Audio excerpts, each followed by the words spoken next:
चुनाव आयोग को अपनी आपत्ति, आशंका और चिंताओं से अवगत कराने के लिए आए थे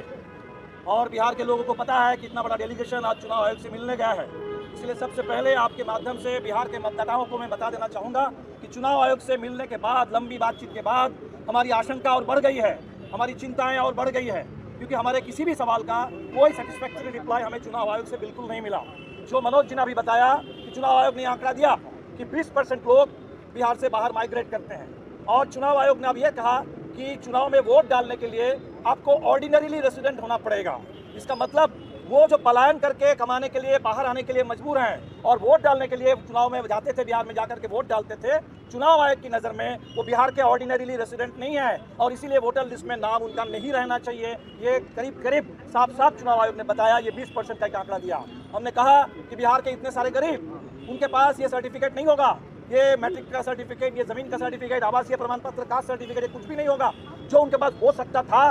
वो है आधार कार्ड, वो उनके पास है उनका राशन कार्ड, उनके पास है जॉब कार्ड, उनके पास हो सकता है कुछ नौजवानों के पास ड्राइविंग लाइसेंस, लेकिन आप उनको मान्यता नहीं दे रहे हैं। तो इनके जो 2003 के बाद वाले जिनकी नागरिकता इनके नज़र में संदिग्ध है, ये साफ उन्होंने कहा कि 2003 के वोटर लिस्ट में जिनका नाम है they will be presumed to be citizens of India, और 2003 के बाद जितने नाम चढ़ेंगे वो उनको नागरिकता साबित करनी पड़ेगी चुनाव आयोग को। जितने हमारे नौजवान मतदाता हैं आज के दौर में, छात्र नौजवान जो रोजगार को लेकर सड़क में आते हैं, सवाल उठाते हैं, जो अग्निवीर के खिलाफ प्रदर्शन करते हैं, रोजगार के सवाल पर, पलायन के खिलाफ, आज उनकी नागरिकता चुनाव आयोग के नज़र में संदिग्ध है। और